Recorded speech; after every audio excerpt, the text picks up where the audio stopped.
Welcome to the Beautiful Game. As always, I am Blake here with Ferris. Glory, glory, Man United. Glory. Let's go. What is up? Wait, what do I usually say? Hola. There we go. And Ron. Wow, that was a long time. What's happening? We know what's happening for Ferris. His squirrels found a nut. Hey, listen, every now and again it occurs.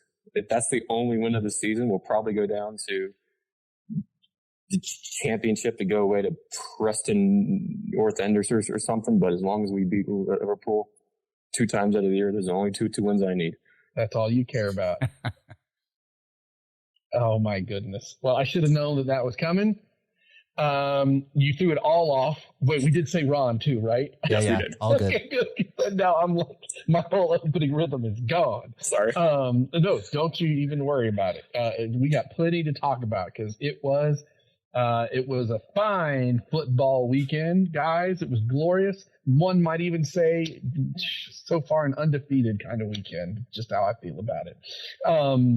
So in tonight's episode, first thing we're going to talk about is we all find out who is worse than Man United. Finally. All right. One club. That was you, right? I did not write that, actually.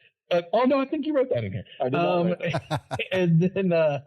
And then we whip around to Leeds. God, this is just great for me. It was a great weekend, guys. It just American weekend. Like, that's brilliant. More Americans scored goals in the Premier League in one weekend than they've ever had before. And part of that is hopefully makes Laurent feel a little better about Leeds shellacking Chelsea. We'll get there. We'll get there. Woof. I have opinions. And then over in our Middle East derby, that's pretty funny. Man City comes back from 3-1 down to draw against Newcastle United. Probably the game of the weekend. I don't think anybody was thinking that to be a lot of fun.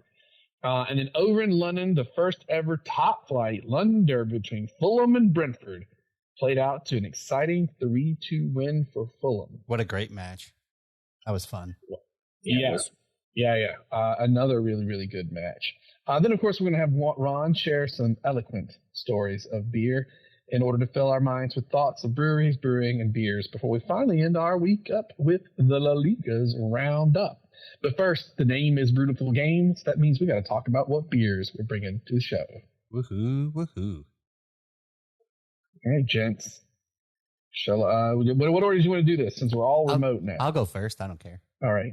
Go for it. So for me, this beer is a bit of a theme for the pod, just for me, because I have officially gotten all of my flights, all of my details sorted so that I can go to Oktoberfest in Munich in September. Hell yeah, dude. Son of a Hell yeah. Cool. So awesome. That is going to be fun. So that's awesome. So I'm on a bit of a German theme. So as one of the as the beer in my beer fridge winds down from the wedding, I'm left with less Canadian beers and less Tennessee beers, which I think is eventually a good thing because, oh my God, I'm ready for something not from Canada or Tennessee.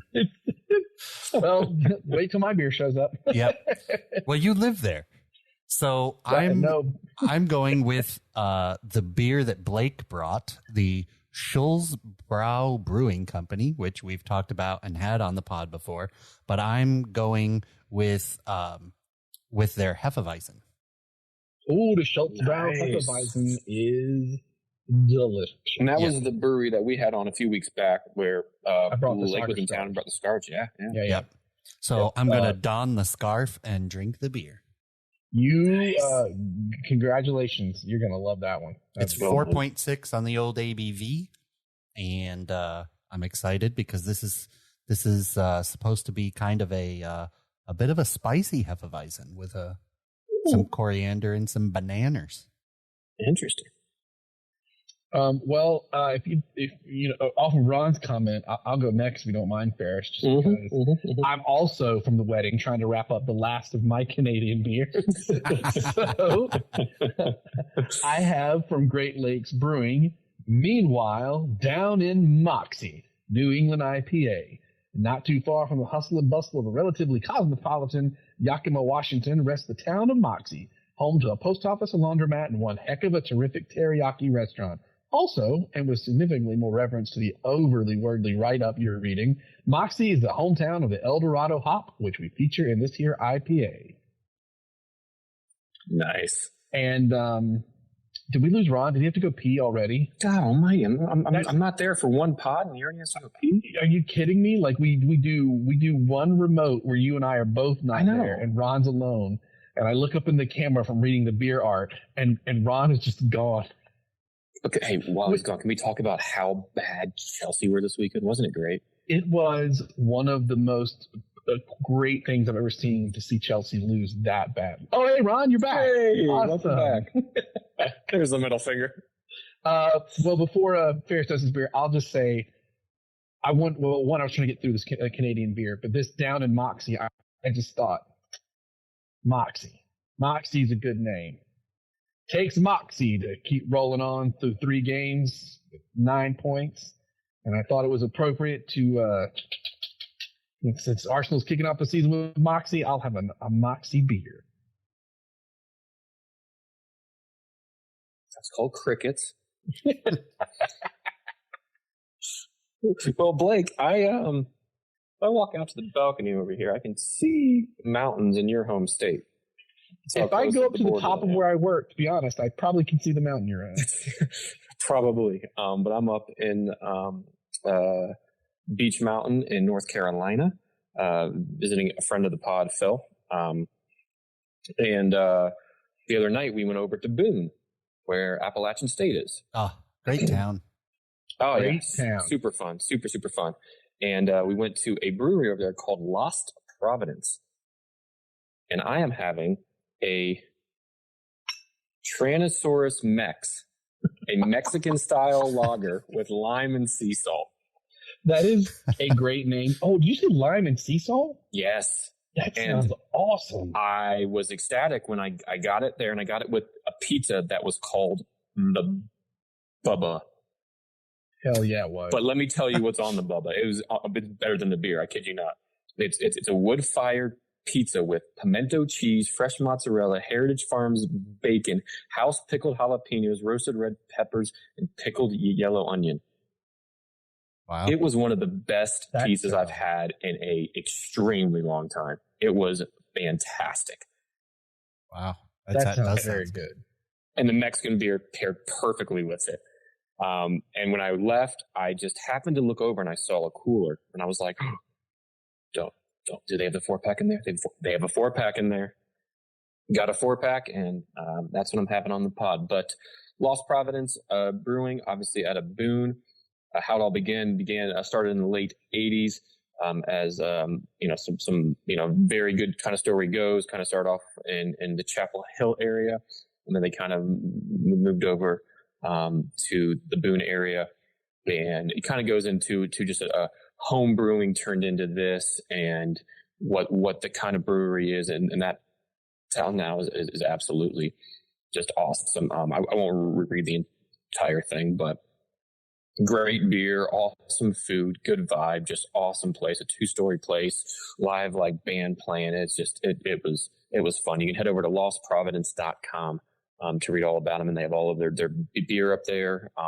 That's in their tap room there in downtown Boone, as well as their other location, and as well as all of their food options. So if you're anywhere in that area, it's absolutely a must-stop brewery.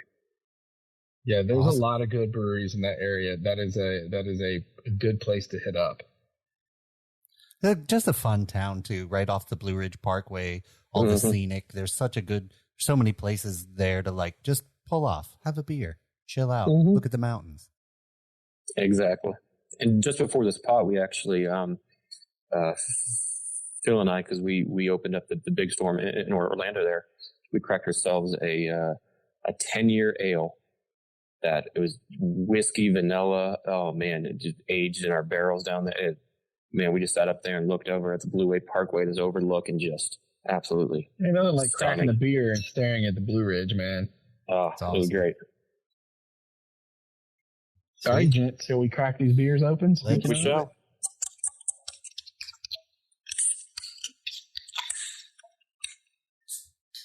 This beer smells like it's got moxie, eh? You, kid, you've got some moxie. And this can has, I don't know if you can see this, it has a T-Rex with a sombrero on. Tyrannosaurus awesome. Rex is one of the best beer names I think I've come across. Hold on. Let me tell you just a few of their others that I kind of happened to come upon. I did not track because we weren't there too terribly long, but oops, I hopped it again. Just another day in paradise. I love it when you call me Big Guava. Hipster Juice, Hammer Throw, Fat Bastard Oatmeal Stout, Boontoberfest. Great names. That's fun. All right. Cheers, gents. Cilantro. To Eric Ten Hag. Cheers. Oh, God. That's a good New England IPA from this here Great Lakes Brewery. Cool. So everything you can expect for a craft brewery doing a Mexican lager, right? It's not going to be your Coronas, your Pacificos that are kind of those mass produced. This just has that craft beer brewery, just crisp, clean, smooth. You taste a little bit of that lime, a little bit of that sea salt. It's not overpowering. It's everything you want in a lovely drinking Mexican lager. And That's what sounds perfect to me. The hint, sweet. Right? Oh, that's good. I mean, is there another one in the fridge down there? Yeah, there is. I'm gonna have to have that one. Yeah, it's got a little bit of a spicy note to it with a bit of like ripe banana and a really good clean mouthfeel with a bit of like a soft pillowy head. It's quite good. That's the name of our next band name. Pillowy Head. Soft pillowy head. They over at Schultzbrow, because they always do the Bavarian beer purity law or whatever they follow. Yeah. And, what is it, Ron? You know how to pronounce it in German. I do. I do know how to pronounce it, but I'm not going to because later we might have to talk about it. Coming back up. Yeah. Their stuff is crisp and clean because like they only use what's necessary. This Great Lakes is like so smooth. It's got it's that thing a good New England IPA does. It's a ton of hops, but it's like a smooth, creamy orange juice with it. Like it's so tasty. That sounds pretty good. Well, shall we move on to the football, my friends? The footy. All right, let's do it. First up, ladies and gentlemen, as I said, the weekend was to determine who is worse, Liverpool or Man United. And we got our answer as Man United win 2-1 over Liverpool. Yesterday's Monday match saw struggling and out of form Manchester United beat the Liverpool at Old Trafford by a scoreline of 2-1. Despite the parades and chants of Glazers outside of the ground pre-match, they were big protests. They were. The supporters during the match helped to cheer on a new-look Manchester United as Eric Ten Hag records his first Premier League victory in charge of the Red Devils. Man, I'll tell you. Let's hear it. I'll tell you, the feel inside of Old Trafford on TV from the beginning of the match to the end of the match was 100% different. It was incredible how the crowd within the first, I'll say like 6-7 minutes, just when they saw the team was going after it, when they saw they were really putting in effort and trying to back each other up, and the crowd was just behind them 100%. It's actually nice to see for a change. You know, it was a bit surprising. it had that big game feel back at some grounds which have not quite had that in quite a while, at least in the last 6 months to a year, right? It kind of was a good omen from the start, because pre-game, they introduced the 3 ladies that play for Manchester United women to the crowd, which is Mary Earps, Latoon, and oh my God, her name just blanked. Alicia Russo. Fabulous. They all scored goals. Mary Earps was the goaltender of the tournament, but they introduced them to the crowd. When that was followed by United's newest big name signing in Casemiro, a out and out holding midfielder with experience, something that this squad just needs. And he sat in the crowd and watched as, when I say new look United, there was no Maguire, there was no Shaw, there was no Ronaldo. And part of the reason, Ron, that crowd was so amped up is because we started 3 young, speedy players up front. Yeah. Alenya, Sancho, and Rashford. And they tormented that back line of Liverpool all game. And Anthony Martial came on in the second half. He looked like a new man. He held the ball up well. He added pace, and it just tormented. Even with the likes of Van Dijk back there, and Gomez, and Trent Alexander-Arnold, who defense is like Delot for him. It's optional most games. He's a wonderful. He can play a ball into a box. He can free kick the hell out of something, but his defense is not up. Up to snuff. And you had James Milner playing that left back, and you knew it was going to be a pretty good day for United when James Milner is yelling at Van Dijk in the middle of the game on that. Was pretty intense. We should do a bad lip reading of that, because there were some choice words in there. I don't know how much Milner should be getting upset at Van Dijk, because Milner was not good in that game. But what what they first got upset was on that first goal. Sancho was some brilliant little footwork, but a great build up, and Sancho just calmly, cool as the other side of the pillow, just slotted it home. And it was, if you go back and you look, you see Van Dijk does not step up and challenge like you've seen him in the past, where he'll go at that ball. And what that does when you're playing offense is it usually throws strikers off, because they want to play a ball a certain way. But now they have this big lad that's just charging at them, potentially block their shot. And then that minute of hesitation, is, do I take it by the right? Do I take it by the left? Do I put it in the corner? Do I put it above? Where do I put the ball? And then next thing you know, it hits off the post or goes wide, or he blocks it. But he didn't do anything. He just stood there with his hands behind his back, looking like it was kind of weird. He was like hunched over. Milner comes sliding in to try and block the shot that Sancho then redirects, and then he's right. He just stood there. Yeah, it was the most bizarre thing from him. Yeah, like I don't want to knock Sancho in this, but I was like, my thought was when the commentator was like, "Look at how good he is right there," and I'm like, I can't see how good he is, because I'm just looking at how bad they are. It was so poor. It was a mix of what United have usually been on the other side for, right? Is you can't knock a Brentford or a Brighton for some of the goals that they have scored, because then it gets thrown on. Well, Maguire was trash, Delot was trash. Where are they at, and what are they doing? It was a similar thing here, but reversed. Where it was very good footwork and very good. As cool as he was to kind of put that ball, fake Milner out, who came sliding in and then just slotted it home. And you almost felt when that goal went in, a breath of fresh air just absolutely, it came out of the entire stadium. And you knew it was going to be a different night there. And sure enough, that carried on. United, there's some stat out there, I have to find it. They had like 120 sprints at the end of the first half to Liverpool's like 65.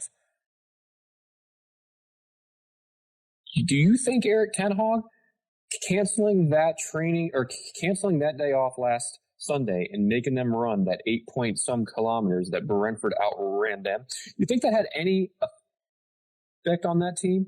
And apparently, and this is I know it's a little reading between the lines here, but there was supposed to have been a huge argument in the dressing room, and you don't have Ronaldo, and you don't have Maguire, you don't have Shaw start, and it makes me wonder how that day went. I'd love to know what the stories were there. It's a shame you guys weren't doing the documentary. And yeah, right, exactly. And in fairness to all of them, you never saw moaning, whinging. Ronaldo, that Sancho goal went in. You didn't see any of that from any of them. Ronaldo eventually came on in this second half for a bit, but it wasn't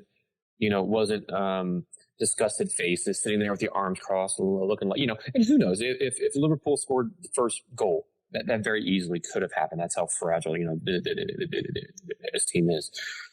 When you're up a goal, you get into half, you come out with that same piss vinegar, just wanting to go at him again.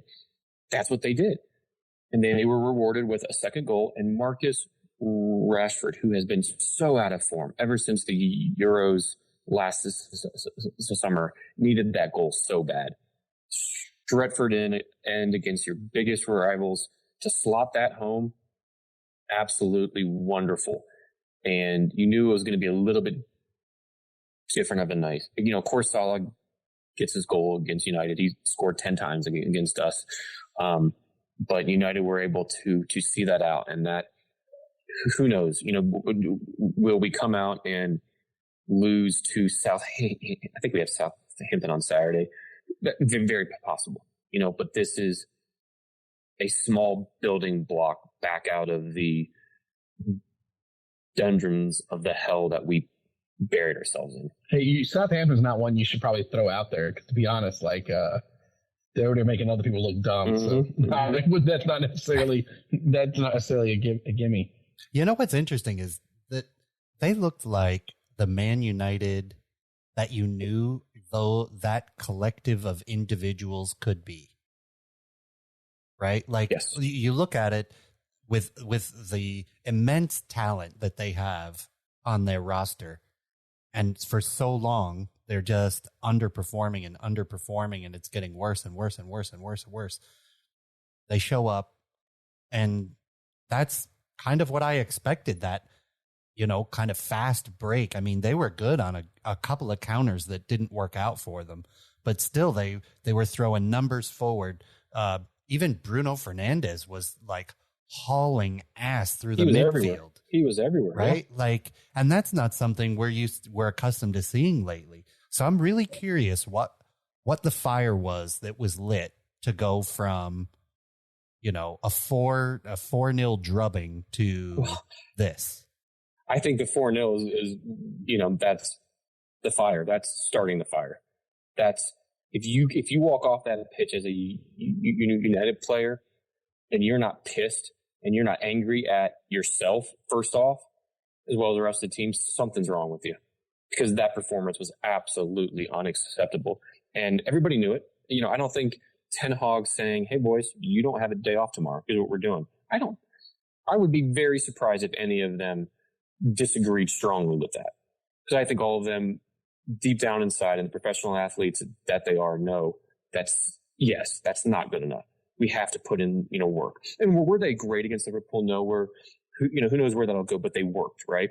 They worked their tails off, and it paid off. And that is a little bit of that belief, a little bit of that hope that if that creeps in with the amount of talent that some of these players have, that's a dangerous thing. And who knows? I'm not going to sit here and say we're going to win the league now. We're going to make top 4. If we go into the next game with that same fight, if we lose 2-1 to a last-minute goal by James Ward-Prowse, but we have that same fight throughout, they can, Ten Hag can, United fans can all walk away with their head held high, knowing they gave everything. Mistakes are going to happen. That's part of the game. But to put your head down after every mistake, or just go into a pocket and just blame everybody else, that's not what we saw, And I think Ten Hag making some big calls and making Varane and Martinez, who had a fantastic game at center back. Man, he's a pit bull back there. And then the young kid Malacia. Yeah, he was he locked up Salah. Yeah, for the majority of the game. He was overall. I looked at his performance as tactically sound. Right? He didn't always play the best ball. He didn't always make the best choice. But man, his positioning was quite good for a player of his age. Well, and for his age, and this isn't comparison by no means is anywhere near it, but what does, say, him and N'Golo Kante have to make up for? Their size, right? Yeah. And you know, that's not to bash on their size at all, but in the English game where you usually have big lads, your Ben Mees, your big boys, you have to be positionally sound. You have to be in the right place to have a chance. Because if you're not, speed's not going to just win you that, right? Yeah. You have to be, especially in that left back position, especially in that number 6 role, you know. And when you had those two at center back, Dalot, I'll put my hand up, he actually had a decent game. He minimized mistakes, minimized those big mistakes, and that's all we need from him. And he did that for the most part. There was a few times where I went, son of a, we could get him off the damn pitch. I don't know how he even gets on there, but he did okay. You had a McTominay, Eriksson, Bruno midfield. So you had Eriksson sitting a little bit more reserved. I think that worked well. For the most part, you didn't really hear about him in the game, but he was where you needed him to be. And for the majority, played the balls that you would expect, him to play. But then as we kind of started here, you had 3 very pacey front 3 that just wanted to drive. And that immediately put Liverpool on the back foot the entire game. And it was a more balanced team than we've seen up to date. I think Casemiro is only going to add to that. You're going to have a midfield now of Bruno, Eriksson, and a multi-La Liga winner, a multi-Champions League winner. He's won just about everything besides a Premier League title. So we'll see. Yeah, and I'm going to tell you, here's how it goes. You have a terrible opening. You win your big, important derby against your big rival, and you're making a push to get into the top 4 and then screwed up in the last 4 matches, and you're not going to the top 4. I know this story. 100%, Blake. Yep, 100%. You're absolutely correct. Yep, that's you're 1 game off, but that's pretty much close. Yeah. You are 100. We will. Yeah, you are absolutely right. What's the phrase? It's the hope that kills you. Yeah. Yep. Been there, done that. I've worn the T-shirt. Yep. I know exactly what Blake's been there. He's trusted the process. Yeah. Really have to throw that term out here right now. Come on. It was a good pot up into that point. Don't worry. Hey, come on. We got to show some positivity where we can. Oh yeah. But no, I mean, all in all, it was an unexpected match, and it was a good match, and we'll see. I think Liverpool will be fine. Obviously, they're dealing with a lot of injuries right now. And it's a little bit weird in the Premier League, especially when you look at the top 6. But go on to week 4. Yeah, Liverpool's got to, the last thing I'll say is they've got on that is they've got to, they looked rough. They have looked rough. They have a lot of injuries, but the way that last year played out, if a Man City, although they had some struggles this weekend, but if Man City could run like they did last year, this game is the difference between winning the league or not, and last year was not that every game isn't important, but God, last year that was so indicative for several clubs. One game. So I'm just curious to see how quickly they can right the ship, because I think if you don't right it in the next game or two, it gets real hard to catch up with someone like Man City. Yep. Yeah. And don't forget, it's a World Cup year in the middle. So all bets are off for what we think of as a regular Premier League season. Mm-hmm. If we think we know how it's going to end, we certainly don't with the World Cup smack dab in the middle of the season. We just dealt with 2 years ago the COVID season, and then now we're going to have the interrupted by a World Cup season. And not to derail too much, but I saw an interesting. God, was it World Soccer? Who are the guys that do cover like how TV covers? Yeah, World Soccer. I can't remember if it was them, but there was an article that was like the World Cup is around the corner and no one cares. And they were talking about how this was the least hyped World Cup vibe they have ever felt at this point. A few months from it actually happening, and I kind of agree because the only conversations have been this is stupid, right? And they're just and then of course now moving the days around to start a day earlier and screwing up that stuff for all the sponsors and everything else is kind of the only news coming out of that World Cup. So the World Cup then happening and screwing up title runs for Premier League, clubs across the world. Like it'll be interesting to see,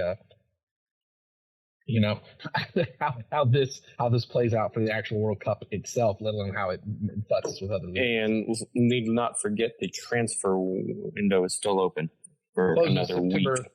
September 1st. So it's open for about another week and a day, depending on whenever you listen to the pod. Which is new for Premier League, right? They've lined up with the rest of Europe on that, right? I think yeah.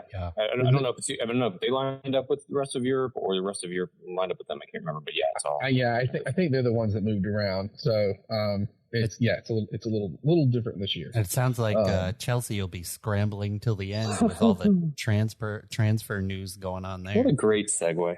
Gosh, there's still a push for a lot of clubs right now, Ron. I'm curious to see how this last week goes, but as Ron brought up the Blues, and boy, are they feeling the blues? Leeds helps to show Chelsea flaws as they hand Chelsea a 3-0 defeat. America light, as we like to call Leeds. From the start, Leeds were all over Chelsea at Ellen Road. A Mendy mistake. God, what a mistake. A Mendy mistake led to the American Brendan Aronson nabbing his first league goal for the club, followed by Rodrigo adding a second to the game, but is already fourth on the season. Before player of the match, Jack Harrison added the nail to the coffin of the Blues' brutal day out. Got Rodrigo and Harrison in my other fantasy league. Oh, well done. Did me very Good for you. This win, yeah. Well Good done. for you. Yeah, man. First off, before we open it to Ron, we should say Leeds was fantastic. They were.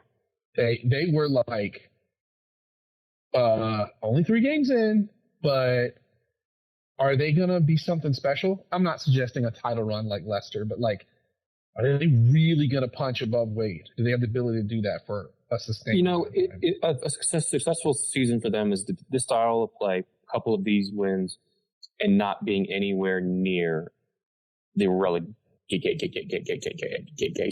talk. That's already a huge leap of what this team was last year. A top 10. They could. Absolutely could. Yeah. But on Chelsea, on the other hand, top 10.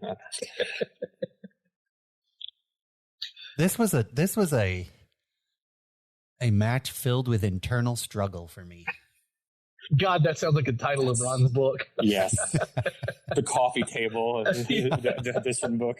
A match filled with internal struggle. A self-help book from Yeah. A little existential crisis thrown in. I mean, it was really good to see Leeds coming out swinging, not being afraid, playing their style of ball, taking a little note from Eddie Howe on go out, play your game, and don't worry about the rest.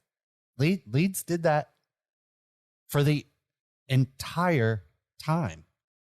I'm actually glad that they managed to like definitively get that 3-0, because I feel like if they had won like 2-0, the conversation would only be about how bad Chelsea had played. Kind of like we were just talking about with Ferris. Like, I can kind of get overshadowed by, Liverpool. They screwed up so bad that you don't account for the other team.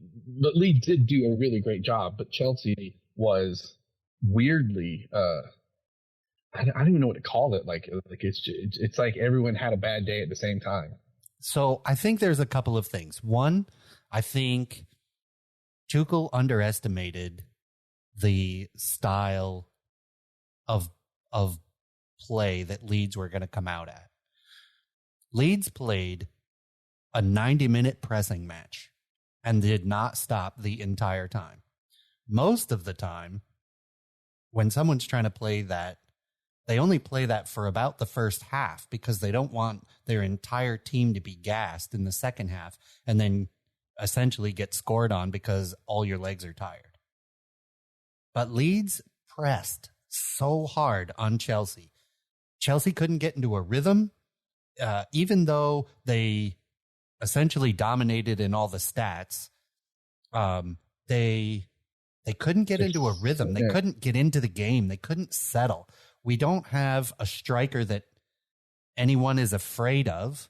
So they didn't even need to respect Chelsea, right? We talk about teams coming in and having to give too much respect to like a Man City or a Liverpool or even an Arsenal now, right? Teams are more or less afraid to go play those teams and end up giving them too much respect, and it, kind of hurts them.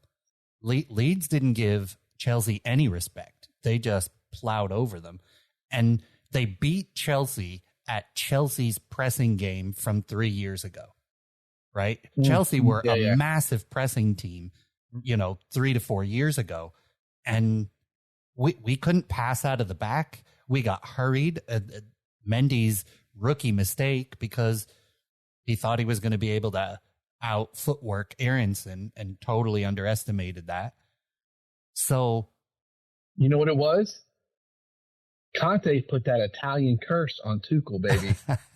And it rattled. With that handshake? Yeah.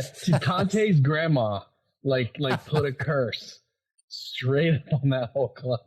I am trying to find, when you're saying all that, I'm trying to find the stat. I don't want to get it wrong. And I want to give whoever came up with this and said it was about Tyler Adams in the midfield for Leeds. And a job that he did on that day was a very, I'm say his name again, but a very N'Golo Conte type feel, right? You're like, not going to get not going to get the name on the sheet, not going to get the goals or the assists, but what his work rate that he put in, and some of the stats were great. I'm searching for it here, but as soon as I find that, he definitely pulled the strings through their midfield. But one of the other interesting things that Leeds really did well was not only did they press, but they did a lot of interconnecting passing buildup. These like kind of one-touch passes, and their teammate was there to receive it and push it on to somewhere else, right? Not only could Chelsea not get into the game from an attacking standpoint, but they could also not get into the game from a defending standpoint because the ball was moving too fast. We couldn't get our assignments right, and we were constantly running into each other, having miscues. There were runners coming down the flank. We were busy trying to push up so that we could equalize or get more offense going, and it just wasn't working out. It just wasn't working. I think it's this kind of loops in a little bit to what Ferris was saying too.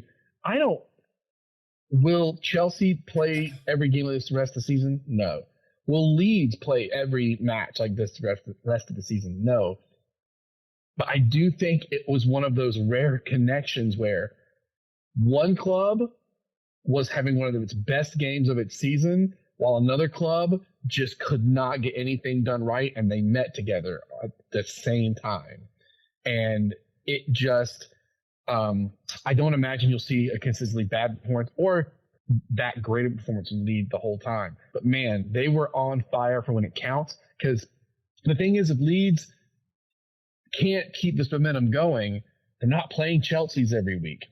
So if they can nab these 3 points, and 3 goals, against, ostensibly a top 16, and then hold their own to the rest of the table, then they really do stand a shot of, being in that top 10. And, come on, Leeds, make a run for the BS. What's the BS Europa Champions? I can never remember. What was it? Europa Conference League. Europa Conference League. They really needed a different name. You can't have the Europa and then the Europa Conference. No, that's what makes it even Just so God, tough. it's even worse. Are you Yeah. kidding me? Like some rich sitting around in suits went. So what are we going to name this thing? So the Europa League. You know what? We have a press conference. Oh, how about the Europa Conference League? Oh yeah, that's a good idea. Let's do that. Let's do that. It'll be Let's the have all next the alphabetical teams do it. order right for Europa. People, Oh my they'll get God. confused and accidentally cut it on. Yeah, right. I was able to find the stat. It was actually from Stu Holden, former U.S. men's international, and now works for Fox. Said, in a tweet, goals will grab the headlines, but how about Tyler Adams today? In 90 minutes, he had 2 tackles, 3 interceptions, 83% passing accuracy, 62 touches, and I believe an assist. Might not have an assist. There's a soccer ball. I think it has an assist. 2 chances created, 4 out of 6 ground duels won, and 5 ball recoveries. If that's not a Yeoman's Day workout, that is absolutely awesome stats. And here's the other thing. Leeds, to get a little capitalistic on you, they are getting some great play out of people that are becoming names, and they will be able, and it's important for a club like this to sell and make money on and further fill their coffers and solidify their team moving forward in the subsequent seasons. Like, absolutely. Yeah. If they continue to be competitive and just be that team that's a blast to watch, even if they end up at like 12th or 11th, but some of these guys that we're talking about manage to just stay good looking, it can really help secure them for the future. I mean, kind of in a way, even though Leicester is having struggles now, but in the way that Leicester did, like they really got a lot of value out of making stars out of folks. And you can see Leeds doing that. And an American coach, Yeah. So another interesting thing about this. Hold on, I'm sorry, real quick, sir. I'm sorry, Ron. I mentioned his name a bunch. Instead of the 7 degrees of Kevin Bacon, it's going to be the 7 degrees of N'Golo Kante. It all goes back around to him somehow in some way in this pod. Yeah, he's out for a number of weeks with a hamstring. Yeah. It's a big loss. But ultimately, I think this is incredible for U.S. soccer. Oh, God, yes. Right? Oh, Americans man, yes. Absolutely scoring more, like you said, so many Americans scored goals in the Premier League this week. We have an American coach who's Jesse Marsh, who's, making a name for himself. This is incredible for U.S. soccer going into a World Cup year, because we're all full of hope after missing the last one entirely. Absolutely. And I think this could be, you hope, the start of something that just is normal, Yeah. That it starts to become the average that, there's an American here, there, somewhere on just about every team. You know what I mean? And that could really happen. I think the investment, you have to imagine that like places like NBC and stuff, the investment they're making in the Premier League, when you have a weekend like there's all these Americans scoring, it has to just make them smile and feel like the investment's worth it, because it's just going to continue to grow the game here. I mean, Christian Pulisic did so much, Yeah. Still does so much in terms of like bringing folks along, just like before him, your Landon Donovans and everything else. And now to go, instead of talking about one person, we're talking about several right now. Right. Yeah. So that's amazing. And one other interesting tidbit, which is always fun. I didn't realize how massive a rivalry this match actually was. So the rivalry first emerged in the late 1960s after a series of really fiercely contested and controversial matches when the two clubs are, frequently involved in the pursuit of domestic and European honors, which culminated in the 1970 FA Cup final, which is regarded as one of the most physical matches in English football history.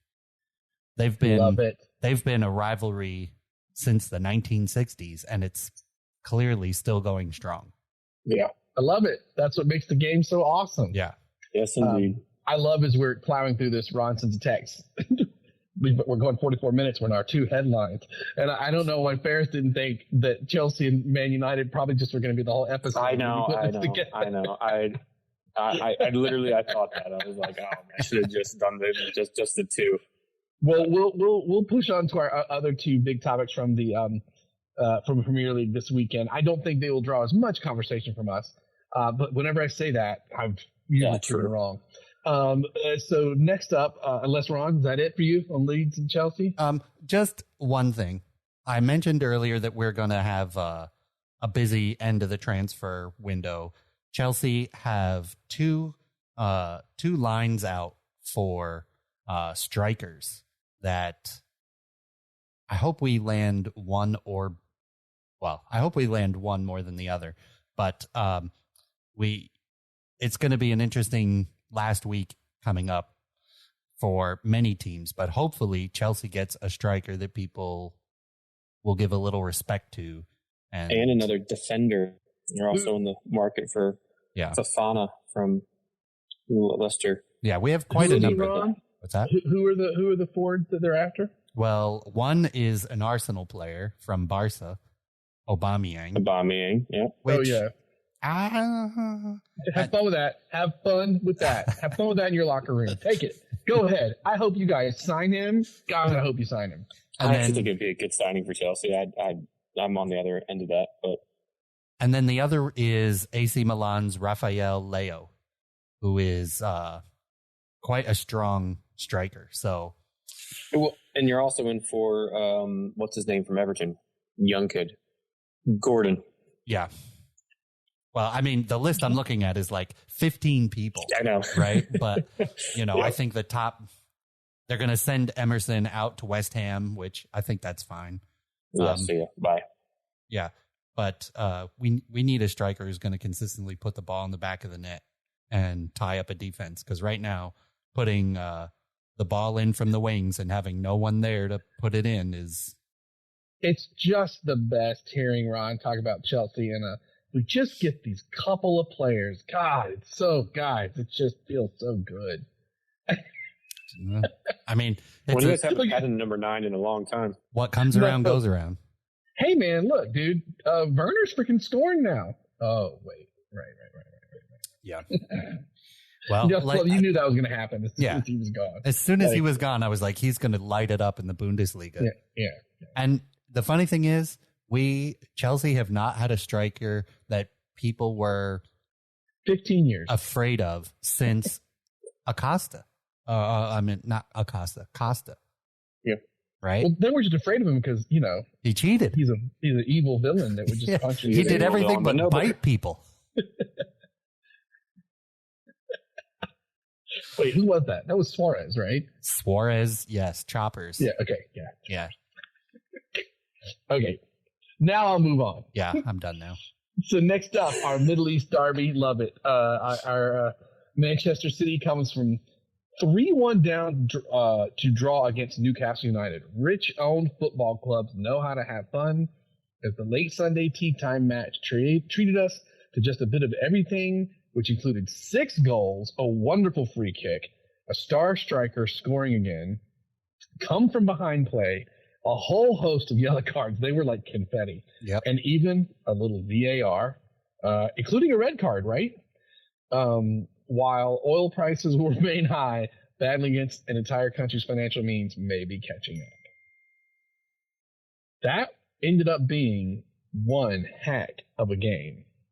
That was what was really great about that game is that Newcastle seemed to just be having fun.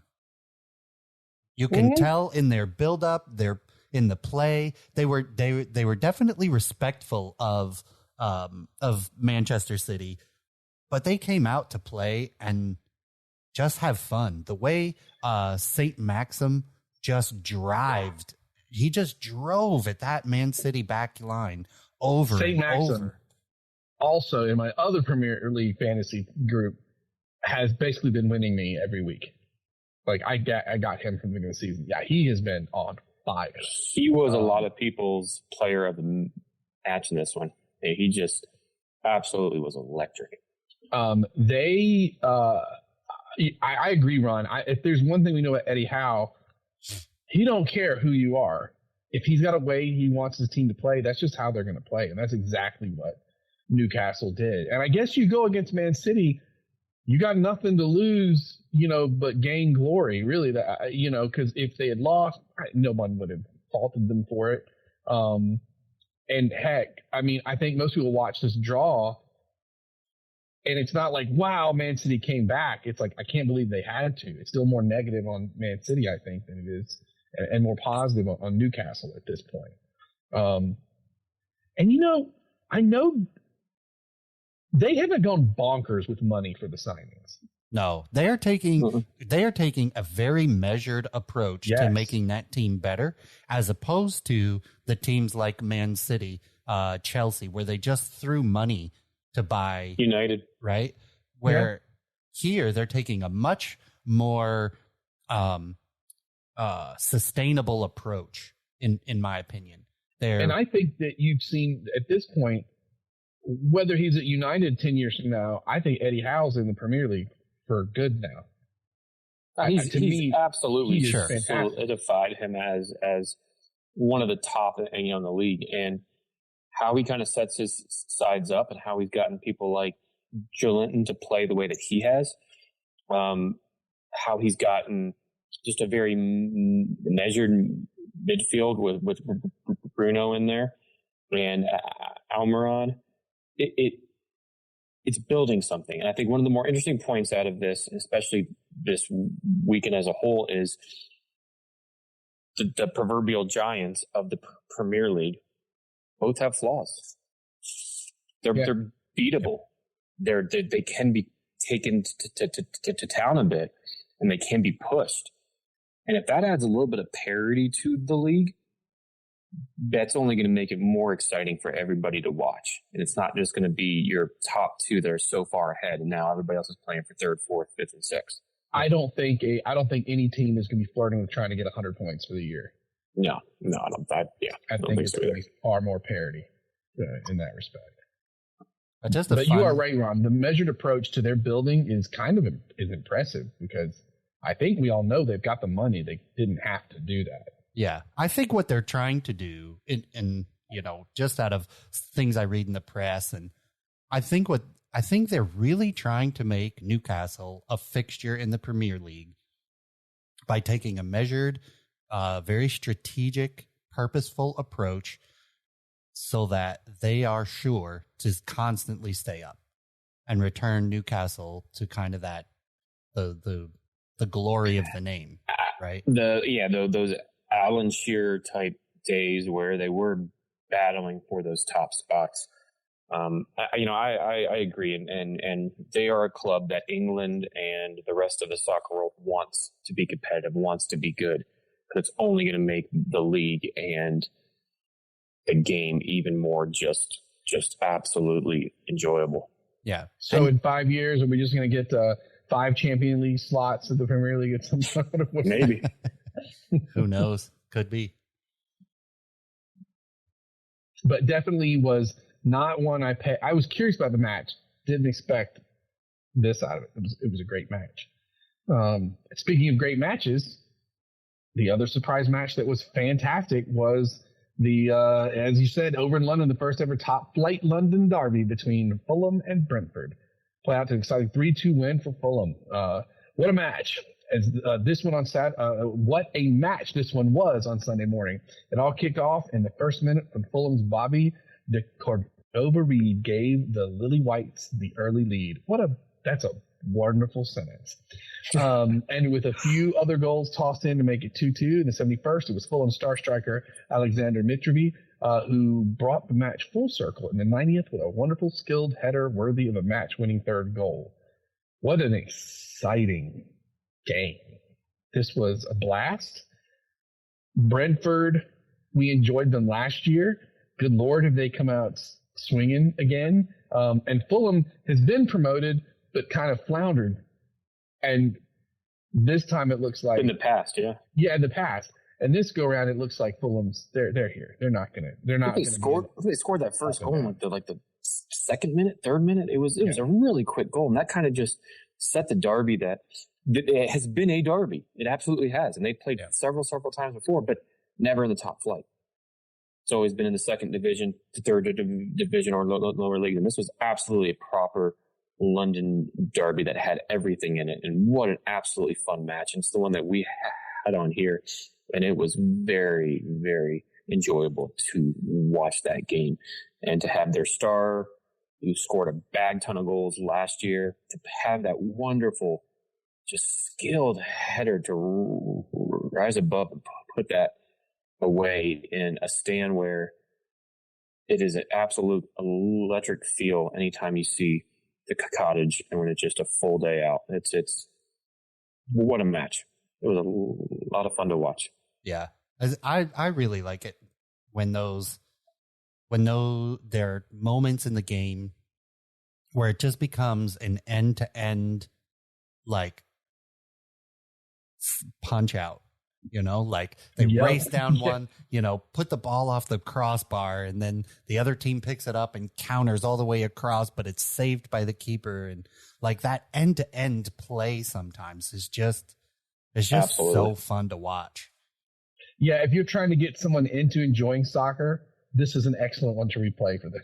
Yeah. Like, it's just an all-out fun match. I think you're muted there, Ferris. Yes, I was. Sorry. The entire weekend was a great watch for the league.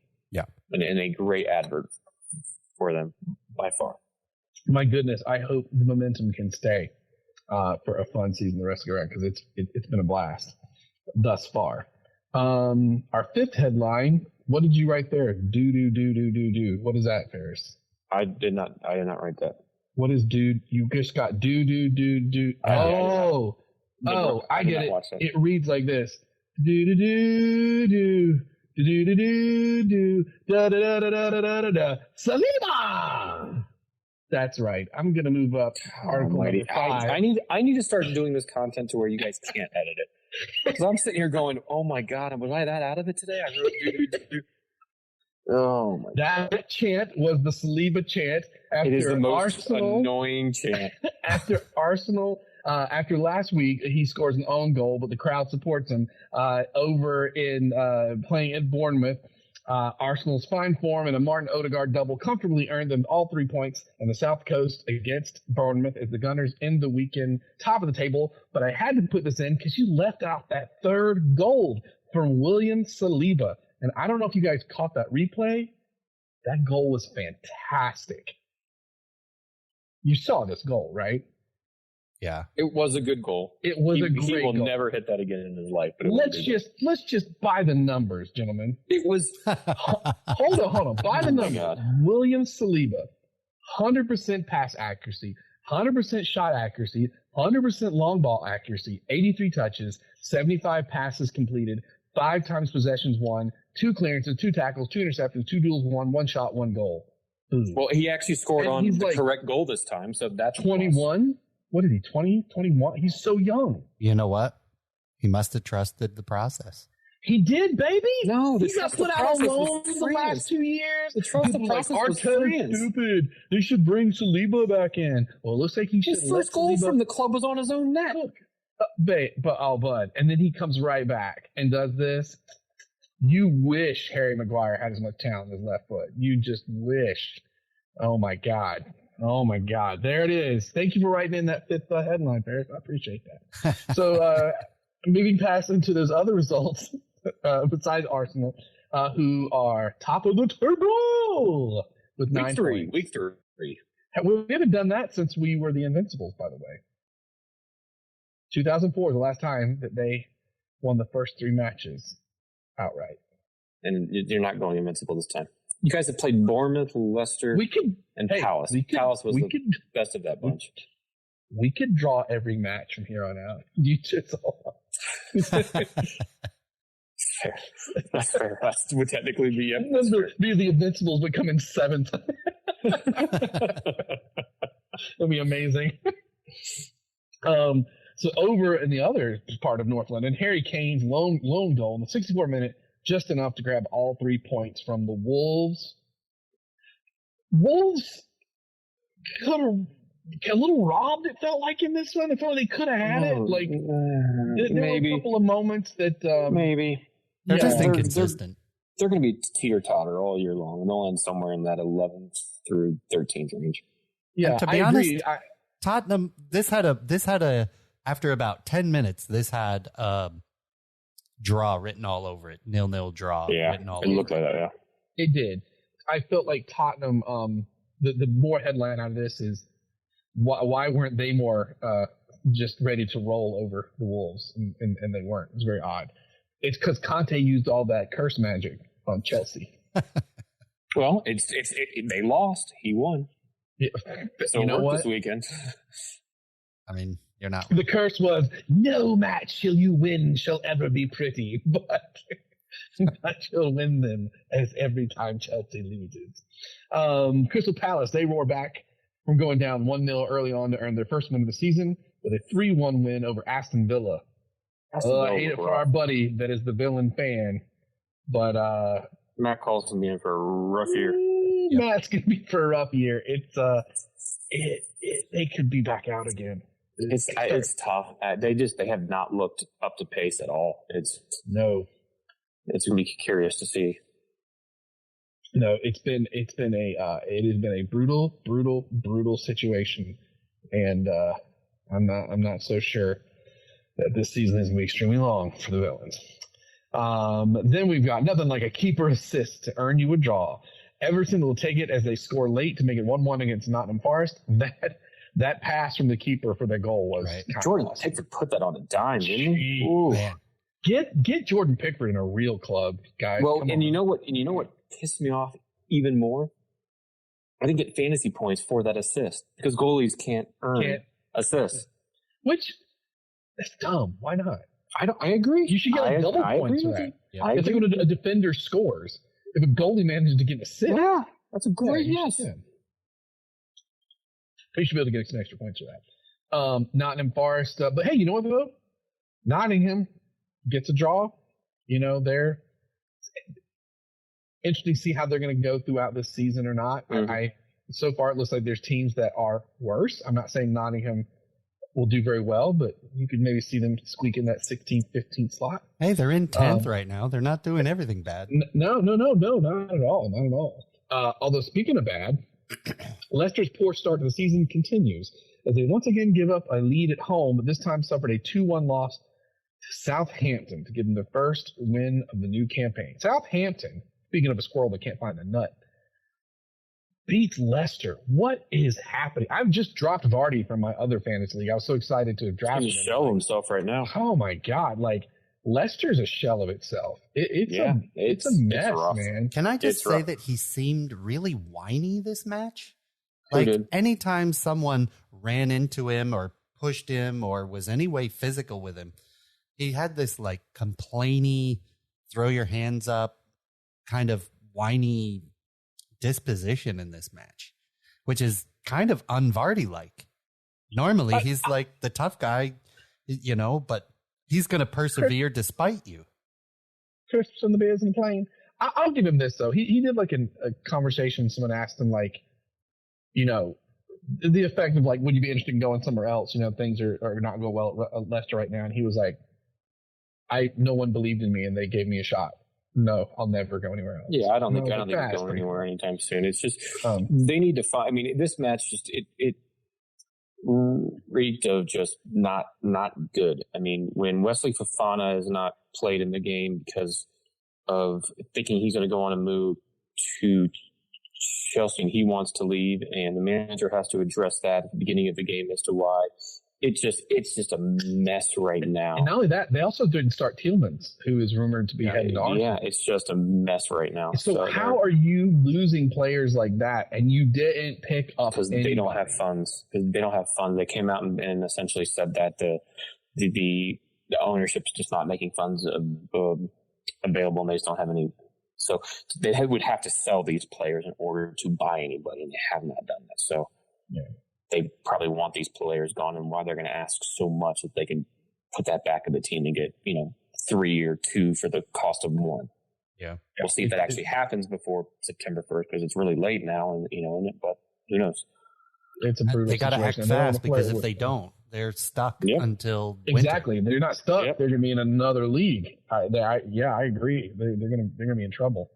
And finally, speaking of trouble, West Ham's miserable start of the season sees them lose yet another one as Brighton score in both halves to head Moyes men to their third defeat in a row to start their season. First off, Brighton having a pretty good start to the season. Heck yeah. Grandfather. In fifth. Grandfather. Well, remember, they were in the top four to start last season. Yeah. And then they slowly went down. So they do feel more – they look more like they could consistently perform okay, though. I think they've got this year above the past years.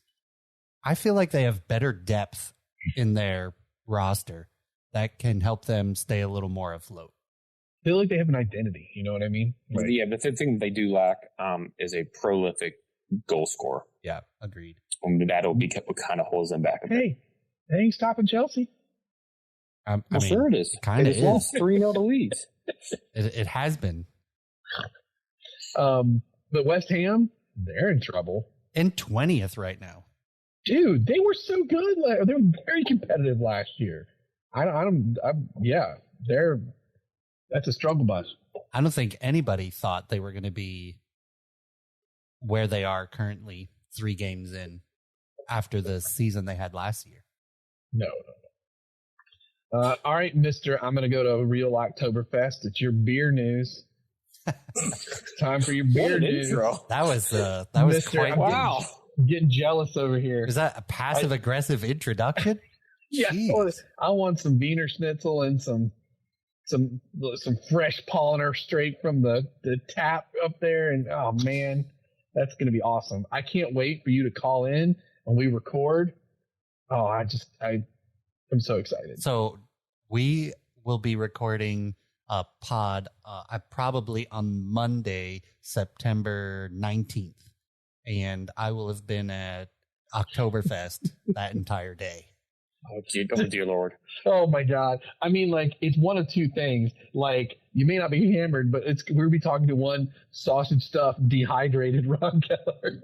Which Blake and I have had to do a pod with that before. So it's yeah, you guys are used to it. It's true. Oh, my God, yes. Okay, so in this session, instead of beer news, because I'm so excited about a little Oktoberfest action, I figured I would give you some questions. We'll play a little bit of a game. 10 questions that are out of my Cicerone practice exam on German beer. Okay. Oh, man. Okay, it'll be fun. Right. It's 10 questions, and each question is 1 point for a right answer. Okay, so we'll start with Senor Ferris. Oh Lord, you get to answer first. Okay. In which city did the Kolsch style originate? What German city? I'm gonna go Kolsch, Germany. Okay, Blake. He stole my answer. I was going to go with Kolschtown. Kolschtown. Kolschtown, Germany. Sounds like a show on the Food Network. Please tell me Blake is right on that. Please I'll go. No, I go. You stole Kolsch, Germany. So I won't do Kolschtown. Then I'll actually pick somewhere legitimate, like let's say it's all the beers, Munich, and let's say Munich. All the beers in Munich. You are both wrong. Cologne, Germany. I was gonna say Cologne. Why did I go with that? I don't know. I don't know. Sorry. I literally had that. I knew that answer. Damn it. Okay, question number 2. This one should be easy for both of you. Where did Oktoberfest originate? What city in Germany did Oktoberfest originate? Blake, you're up first. Munich. I'm going to say Munich as well. Excellent. You each get 1 point. Yeah. Munich is the right answer. Okay, question number 3. According to the 1516 German beer purity law, beer can only contain 4 ingredients. What are those 4 ingredients? Ferris, you're up first.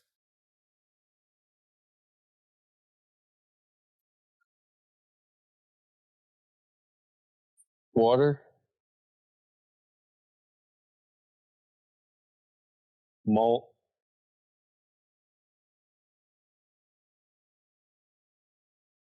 hops and barley. Blake. Water, malt, yeast, and hops. Yeast is what other one I was thinking of. You're both wrong. You're close, but you're wrong. Water, hops, barley, yeast. No malt. So we all had it in there. Okay. All right. Question number 4. What is the meaning of a Weissen beer?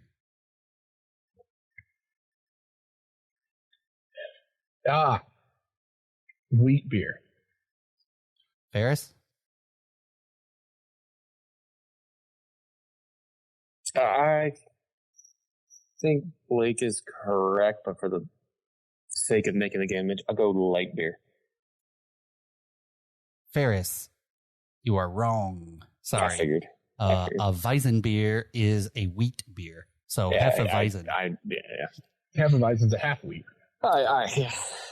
All right. Number 5. Berliner Weiss is often served in bowl-shaped glasses with flavored syrups. Is this true or false? Ferris is up first. I'll go true. I think that's false. I think it's a thing other people have started to do. I don't think it's a German thing. Sorry, Blake, you are wrong. It is true. Really? Yep. They are often soured beers. Soured beers. So they serve them in bowl-shaped glasses with flavored syrups to cut the sour taste out of them. All right, so that was the halfway point. It is all tied up 2-2. So good work, gentlemen. All right. All right, question number 6. What is a Roch beer? A what? A Roch beer. Is it like a burnt beer, like a fire beer? It's a smoked beer. Smoked beer. That's what I was thinking. Yes, thank you. Okay, I'll give you both of those. So now it's tied at 3. Smoked beer. Yeah. Ralph. In what year was Reinheitsgebot enacted? 1892. 1903. You are both wrong on that one. The year was 1516. And if you were paying attention to question number 3, which I said, according to the 1516 German beer purity law, so I gave you the answer early. That was a trick one. All right, number 8. Ron loves this stuff. You guys ought to see at home how like happy and smitten he is. Is great. It's like smug mode. Well, it's only because I've been having to study this stuff like all the time. Okay, number 8. It was later discovered that a 4th ingredient is needed for brewing beer. And this ingredient was later added to the Reinheitsgebot, the beer in purity 1892. What was... No. What, Ron? What? When was that added? I'm going to tell you in the answer. You just sit back and relax. I want to know, because I thought something in the 1800s. The Reinheitsgebot. What was the 4th ingredient added? Yiggity, yiggity, yiggity, yiggity, yeast. Ferris? I'm just confident in Ake's answer and how he said that, so I'm going to double down. I'm going to go yeast as well. Okay, you both get another point. In 1871, yeast was added. I knew I had an 1800s, late 1800s in my head about that Reinheitsgebot. Okay, now I don't feel so dumb. I'm like, why is that in my brain so hard? And that's what's fun. Okay, question number 9. True or false? Germany consumes the most beer per capita. True or false? Ferris, you're up first. False. I think it's false. I think it's Ireland. It's not Ireland. It's the Czech Republic.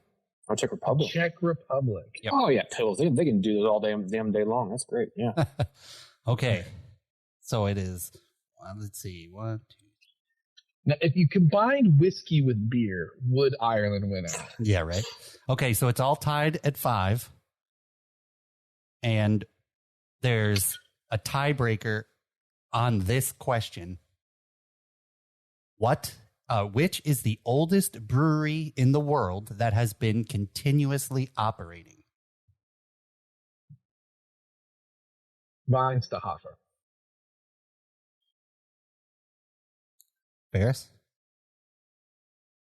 Is that the one where Leitrin's? No. That's West Veletrin. That's a Trappist Belgian beer. I'm gonna go that one. That place. Okay. Blake gets the point. It is Weihenstephaner Brewery in Bavaria, Germany. Now, I'll give you. I think it's Weihenstephaner. I don't know. I asked a German friend when we did the pod one day what it was. Now I'm probably screwing it up. But they have like the best wheat beer ever. They're having Weizen. Oh, yeah. Okay. So here's the tiebreaker question. How old is that brewery? What year was that act thingy?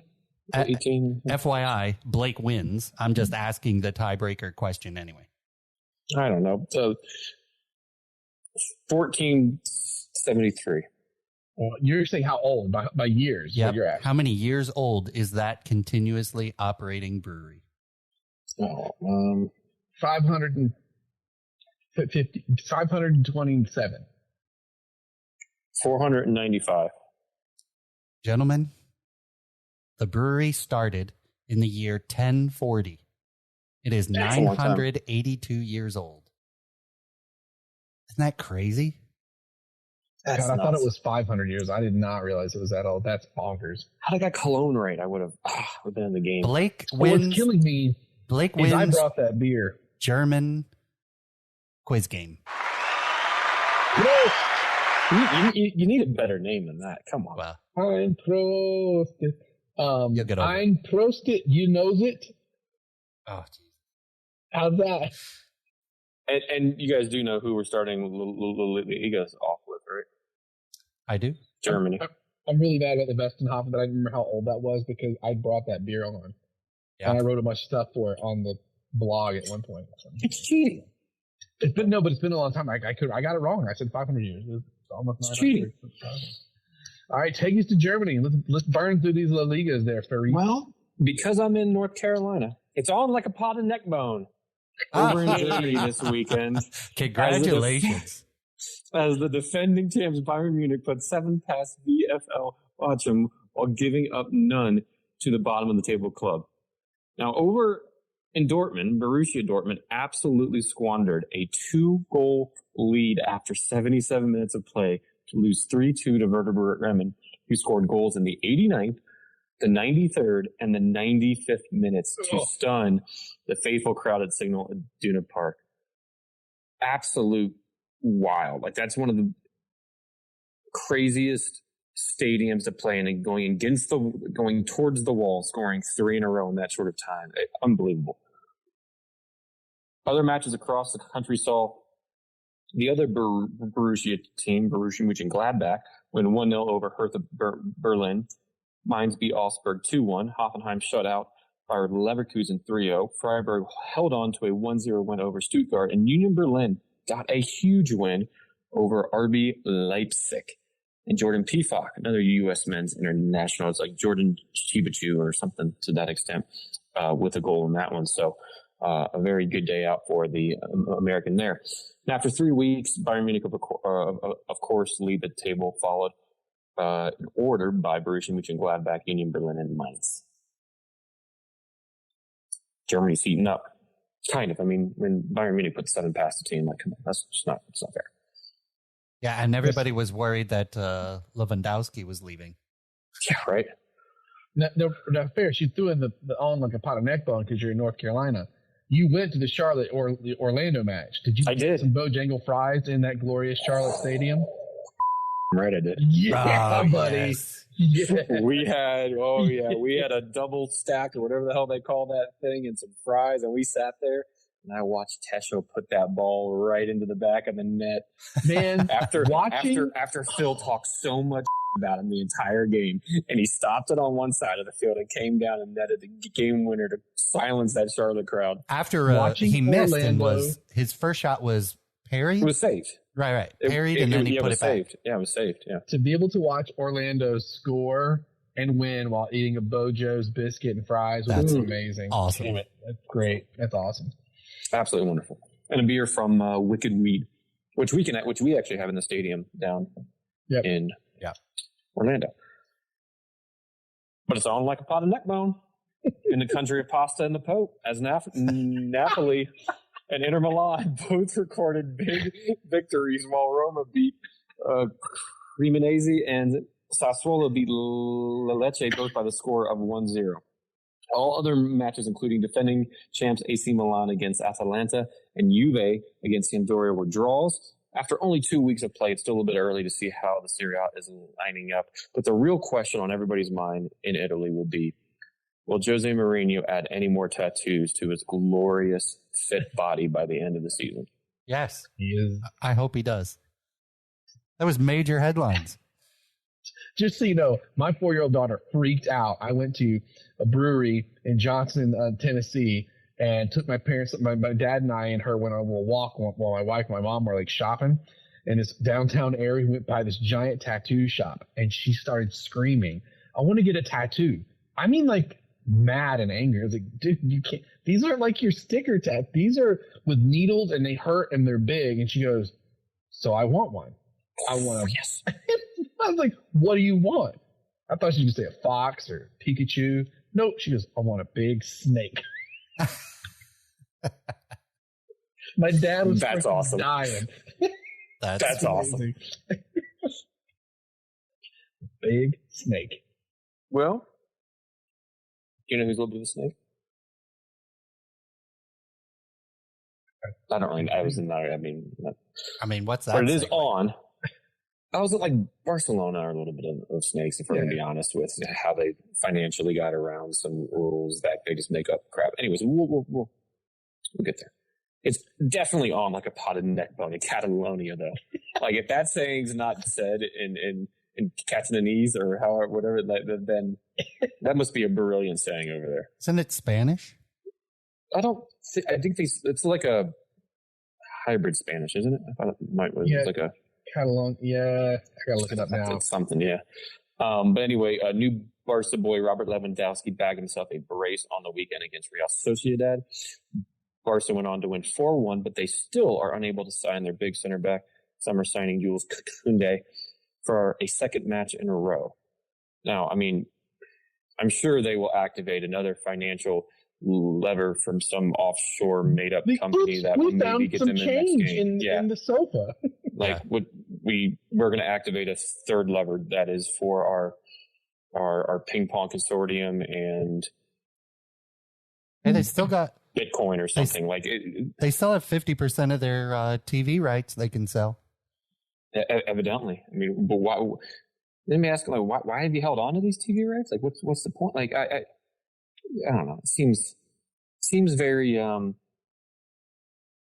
FIFA-esque. Very sketch. Ferris.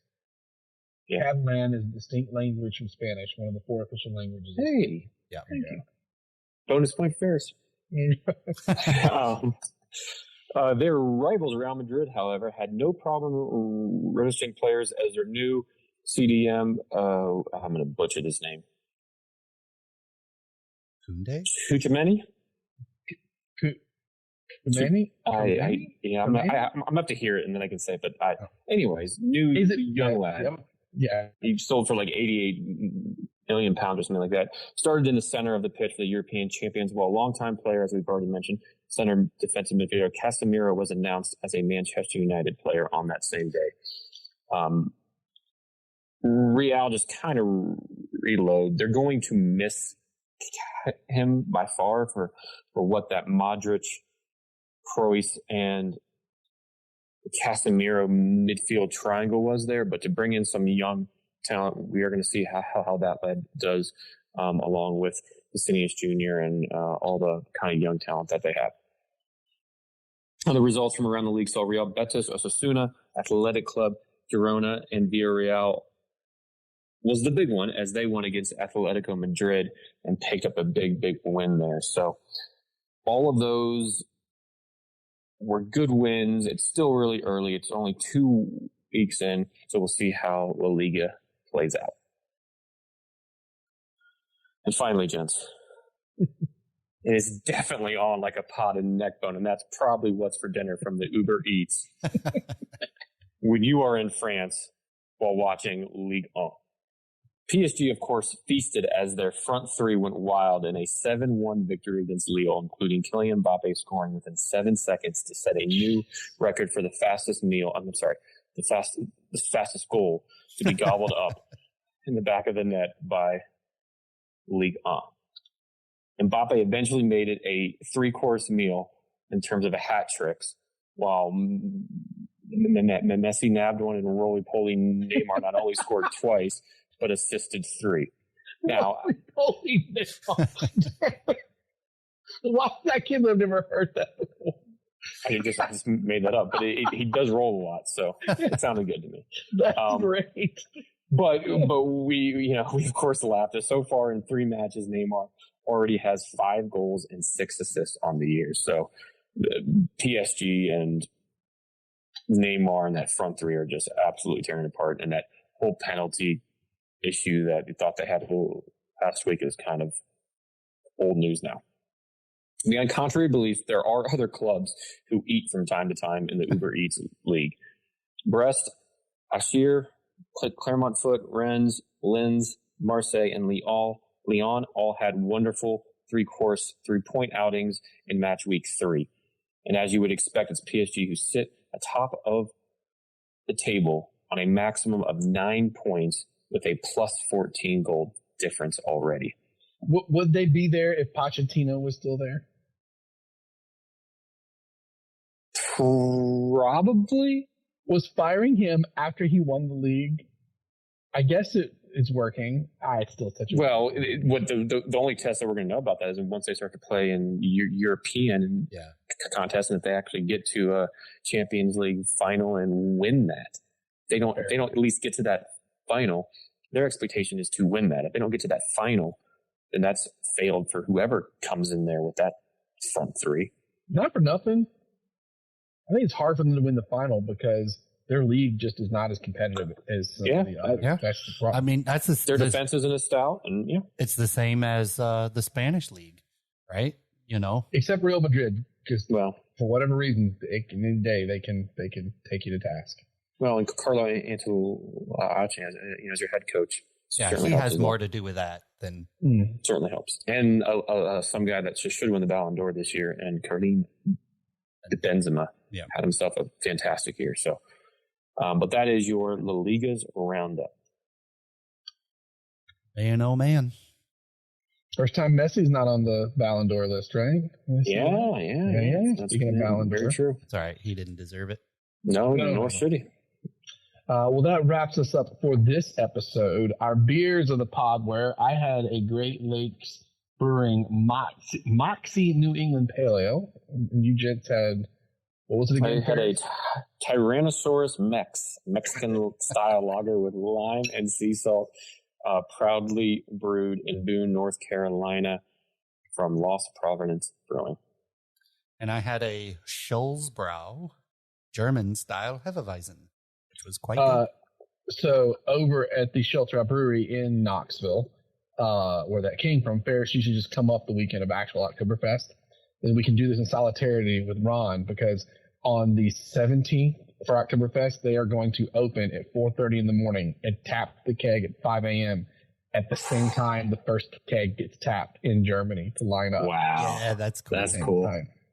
That's cool. Like 5 a.m. kegs and eggs, baby. I won't lie. I have to open an event the night before, and I'm trying to decide if I'll be late enough that it's like, let's just stay up and go. Yep. You know what I mean? Like, let's be there for the tapping, get it, and then come back and take a nap. Like, might as well. Do we need a Zlatan quote? Absolutely, we do. Oh yeah. Start finding your quote, and I will. I'll remind the folks where to find us at thebrewtifulgame.com. Go check us out on Facebook. Check us out on Untapped. check us out. Untapped. I just was up at Great Oak Brewing in Johnson City, Tennessee. Yeah, what isn't that famous from? What's that song? Johnson City, Tennessee. The wagon wheel from Old Crow Medicine Show. Great brewery, amazing restaurants attached to the brewery. Great Oaks Brewing. Their restaurant is like Southern Scratch. What did I have? I had it up here, so I remember the name of it. Ron, I wanted to bring you so bad because we thought of you when we were eating there. We got this appetizer of a potato dish that as soon as Kara and I ate it, we both went, "Oh my God, Ron would love this." Over at the Southern Craft Barbecue, that's what it was. Barbecue joint. Super chunked potatoes that are like, say, like a half-inch chunks, fried to be so crispy with spicy as hell aioli, grilled onions, and blackened pepper candied bacon. Oh, friggin'! It was a Ron dish through and through. While we're on that, two shout out breweries in Charlotte that we went to before the match. Devil's Logic Brewing, absolutely fantastic, awesome IPA, great rooftop view, just some they're doing some awesome stuff there. And then Wooden Robot Brewery, absolutely a fantastic place as well. We had it was an IPA sour made with black tea and bergamot. I have to put it on the Untapped. It was absolutely fantastic. Blake, you would have loved it. Ron, I would have hit in the fact that it was a sour because it was that damn good. It was quite a very interesting take on a IPA. The IPA sour was my other option for the night, so I'll have to do that on the next. Oh, nice. Yes. And as always, if you leave us a review, let us know. Take a screen grab, send it to us. It will get something fun in the mail to you. Also, Gushan, I apologize if I'm not pronouncing your name correctly, our winner of last year's Fantasy League. Your Arsenal item has shipped, my friend. It is on the way. I love that we got a winner all the way out in India. Yeah, Fantastic. hopefully he sends us a pic of him and his prize. I believe awesome. I mentioned that having a conversation with them back and forth online. I think that'll happen. Oh, perfect. All right, I've got a apropos quote from. Oh, Ron's got the quote. That's right, because the book's with you. Yeah. I'm In response to Eric Cantona, who said to Zlatan, "There can only be one king of Manchester, but you can be the prince if you want to." Zlatan had the following: "I won't be the king of Manchester. I will be the god of Manchester." absolutely fair. One is a king and one is a god. And I'm wearing that throwback kit that United did this year for Eric Cantona. I'm going to pop the collar to end the pod. That's how he wore it when he just did havoc in that midfield for Manchester United. Ridiculous. I love it. Well, gents, I think that wraps us up. Did you guys hear about the obstetrician who made the biggest monocle in the world? He couldn't see past his dad joke ego. No, it was a big spectacle. I love when it's pain on Ferris's face. That was actually pretty good. But Well done. All right, gents. As always, it's a pleasure. Ferris, travel safe. Love the beer. do. Cherish the game. The beautiful game. glory, glory, Man United. As the Reds go marching. Saliva!